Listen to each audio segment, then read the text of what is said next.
السلام علیکم ورحمۃ اللہ وبرکاتہ۔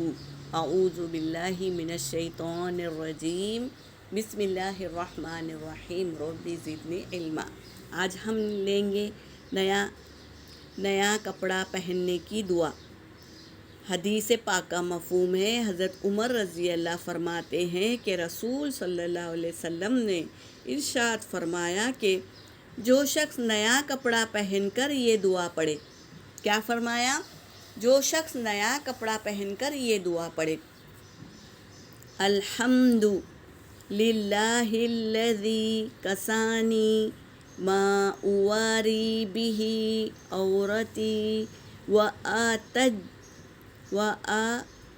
واتجمل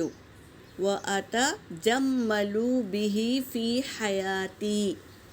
ترجمہ دیکھو اس کا کیا ہے؟ ترجمہ: تمام تعریفیں اللہ ہی کے لیے ہے جس نے مجھے کپڑا پہنایا جس سے میں اپنی شرم کی چیز کو چھپاتا ہوں، سبحان اللہ، اور وہ اپنی زندگی میں اس کے ذریعے خوبصورتی حاصل کرتا ہوں۔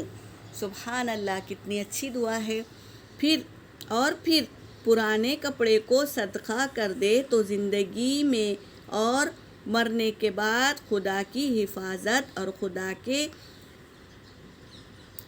چھپانے میں رہے گا، یعنی خدا ایسے مصیبتوں سے محفوظ رکھے گا اور اس سے گناہوں کو پوشیدہ رکھے گا، یعنی اس کے گناہوں کو بھی اللہ پوشیدہ رکھے گا۔ ایک تو خدا کی حفاظت اور خدا کے چھپانے میں رہے گا، یعنی خدا ایسے مصیبتوں سے محفوظ رکھے گا اور اس کے گناہوں کو پوشیدہ رکھے گا۔ ماشاءاللہ، کتنی اچھی دعا ہے، اسے یاد کریے، جب بھی نیا کپڑا پہنے تو یہ دعا کو ضرور پڑھ لیں۔ وآخر دعوانا ان الحمد للہ رب العالمین۔